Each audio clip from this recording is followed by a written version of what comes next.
I'm here at Multiverse Corps Comics, and I'm very excited. This year, we kick things off by heading over to Multiverse Comics to meet, greet, and interview comic book artist Scott Lobdell, a veteran with an impressive line of work, most noticeably from his previous writing for Uncanny X-Men and Generation X. Unlike most artists, he didn't start reading comics until his late teens. My first memory of reading comic books was when I was sick in the hospital when I was 17 and people bought me comic books. And I thought, well, somebody has to do that for a living, so I thought, wow, writing for a living, that'd be really cool. So I started out in comic books and I worked my way into TV and features. In 2011, he was given the task to write a series of comic books for Red Hood, now known as Red Hood and the Outlaws. Jason was killed by the Joker and came back to life and was a supervillain known as the Red Hood. And they asked me if I would write Red Hood, and I said I would if I can redeem him, because I don't have any interest in writing a supervillain. So the idea was to put him with a bunch of other characters that were in search of redemption, and that's how the series came about. The launch of Red Hood and the Outlaws gave Red Hood fans a storyline and a chance to see the evolution of Jason Todd.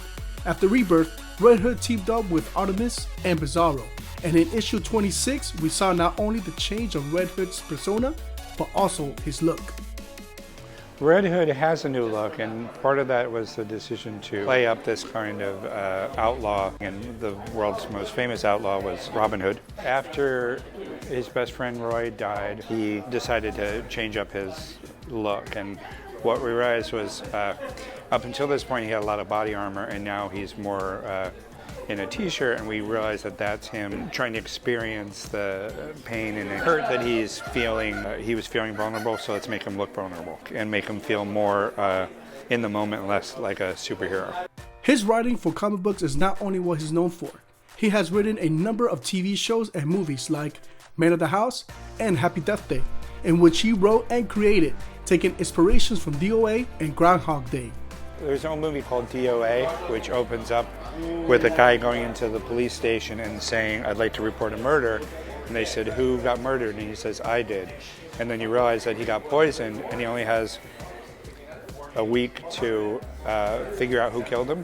So that was kind of the idea, was to take a movie like Groundhog's Day and see if I couldn't turn it into a murder mystery. But most horror movies follow the same template, which is the bad girl gets killed in the beginning and the good girl lives till the end. And so my feeling was, how can, in Happy Death Day, how can I make the bad girl become the good girl? Could I, how could I kill her in the beginning but also kill her at the end? And then I thought, okay, what if each time she gets killed, she becomes a better, nicer person? And that was the impetus for that particular idea. Stepping into the Hollywood scene was not an easy task. However, Scott's past being denied his comic book stories for years, where instead of stopping, he went back, got better in his writing and storytelling, until finally he became what he is today, a well-respected and known comic book writer. I came out to Hollywood after a long comic book career.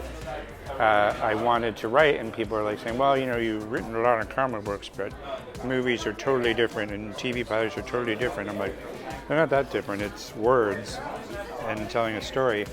And so I eventually had to write my own pilot first to show him I could do it. And once I did that, then it all turned around. People were like, oh, he really can not only come up with ideas, but actually execute them. So to me, like, no is the easiest word someone can throw at you in their attempt to stop you, but it's also the most useless word, because there's, people think that, no is like a force field that you can't get through, and I'm like, no just means you have to figure out a way around to where you want to go. So you either learn your craft to the point where they can't say no, or find a way in to meet with somebody who can give you what you need, which is the yes. So.